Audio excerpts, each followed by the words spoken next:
Bueno, bienvenidos. Vamos a hablar un poco sobre democracia, Constitución española, un poquito de todo. Vamos a darle duro con todo. Bien, hay que diferenciar entre democracia directa y democracia de representantes. La democracia directa es lo que tienes en tu comunidad de vecinos. Es decir, se va a cambiar el tejado, bajáis todos los vecinos y votáis. ¿Cambiamos el tejado o no lo cambiamos? Es decir, tú no nombras al presidente ni se te pasa por la cabeza nombrar un presidente de tu comunidad durante 4 años que te cambie el tejado, la fachada y que haga todo lo que le dé la gana. Es decir, lo que ves completamente inconcebible para tu comunidad, para todo lo importante que es las ayudas por los hijos que vayas a tener, las vacaciones que vas a tener, la educación, la sanidad, todo el salario que vas a tener, todo lo importante, eso sí, eso puedes nombrar a uno y si dentro de 4 años no te gusta, nombras a otro, que te va a pasar parecido.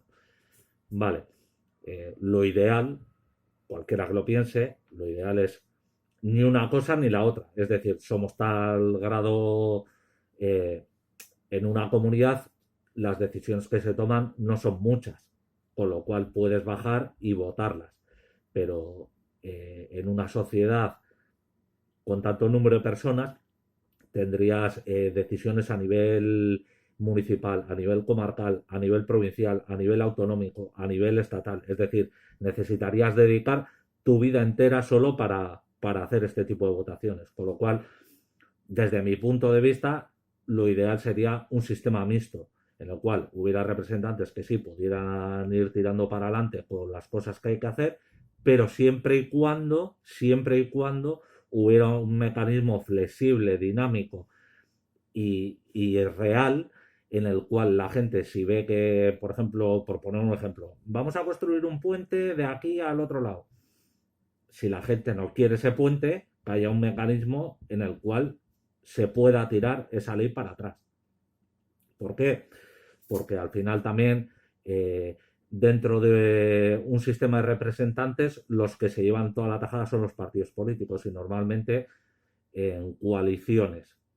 Normalmente, bueno, salvo en el bipartidismo, a nivel provincial o autonómico, etcétera, puede haber coaliciones las cuales al final tú has votado una cosa, pero no sea, pero esa coalición deforma realmente el mensaje de para lo que tú habías votado, con lo cual no tienes forma de echarlo para atrás. ¿A quién culpas? Al partido con el que votaste es que si no no iba a poder gobernar o al otro. Bueno, es un lío, pero el único mecanismo que hay actualmente para que el pueblo decida sería la ILP, la Iniciativa Legislativa Popular, mediante la cual en un plazo de 6 meses tendrías que recopilar 500.000 de firmas.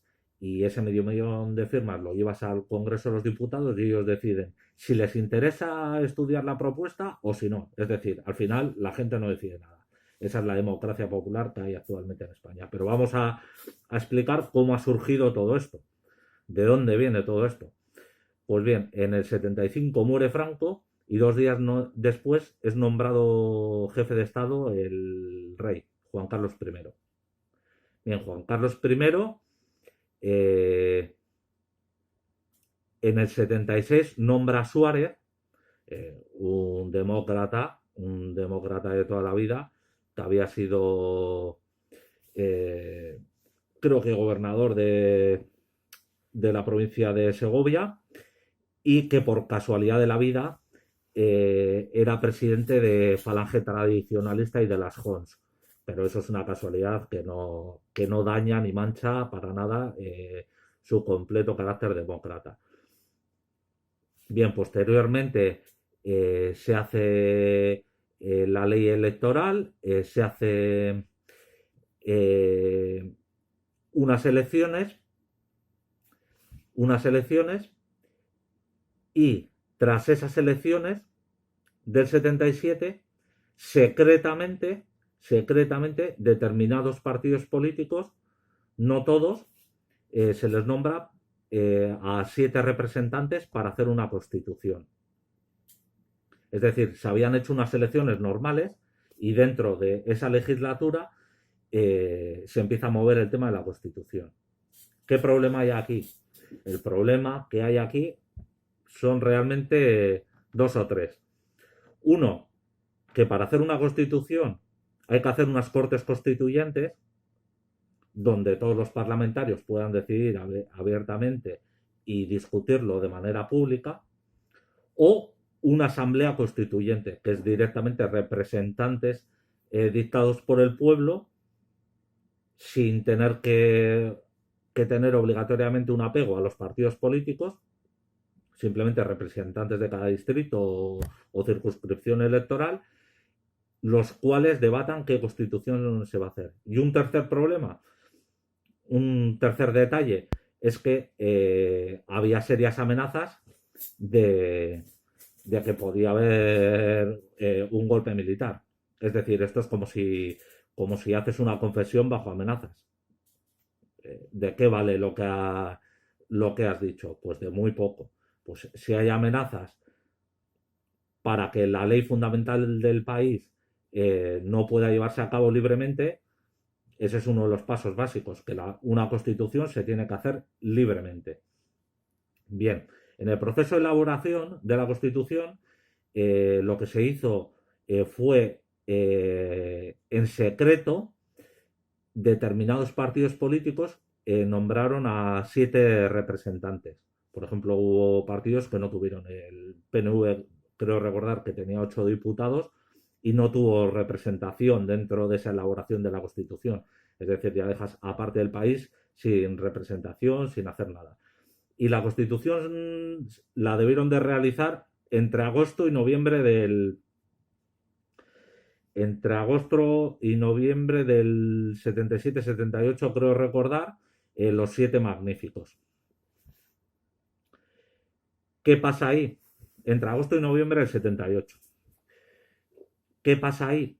Que esas 7 personas en un espacio de 3-4 meses realizan una constitución. La constitución de otros países ha llevado muchísimo más tiempo realizarla, muchísimo más tiempo, y con cientos o miles de asesores para redactar una constitución más o menos que sea decente. Problema fundamental de la Constitución española, la separación de poderes. No hay separación de poderes en la Constitución española. ¿Qué implica que dentro de la Constitución española no haya separación de poderes? Para poneros un ejemplo, el artículo 16 de la Constitución francesa dice que una sociedad en la que no hay separación de poderes, una sociedad en la que no hay separación de poderes no tiene Constitución. ¿Por qué? Porque el poder es completamente oligárquico. Y tanto la estructura de los partidos como la estructura del Estado se basa completamente en los partidos políticos y en que toda la política vaya a través de ahí. La separación de poderes, si no hay, no hay democracia. No hay democracia porque el partido político puede hacer lo que quiera. Y bueno, aparte de eso, en la Constitución española venía que los miembros del Poder Judicial, 8 miembros del Poder Judicial, del Consejo General del Poder Judicial, podían venir nombrados por el Congreso y por el Senado. Pero en la ley del 85 del PSOE, de 1985, hace que los 20 miembros, todos los miembros del Consejo General del Poder Judicial, ya vengan nombrados por los partidos políticos. Esto es una completa locura. Quien no sepa qué atribuciones o qué competencias tiene el Consejo General del Poder Judicial, podemos decir que tiene el poder de nombrar a miembros del Tribunal Constitucional, a los presidentes de sala y magistrados del Tribunal Supremo, el presidente de la Audiencia Nacional y de cada una de las salas, los presidentes de los Tribunales Superiores de Justicia de cada una de las salas y los presidentes de las audiencias provinciales. Aparte, muchas más competencias, pero esas, por ejemplo. Entonces, ya estamos hablando que la justicia no va a ser libre ni independiente, sino que va a actuar en favor del poder político, porque está nombrado directamente por ella. Con lo cual ya aquí se nos plantean serias trabas. Y bueno, así a nivel general, yo creo que con esto solo con esto, con estos datos, de que es todo... Ah, bueno, se me olvidaba decir, la Constitución se hace se termina de, entra en vigor creo que es el 30 de diciembre del 78 y el 28 de diciembre el rey la sanciona.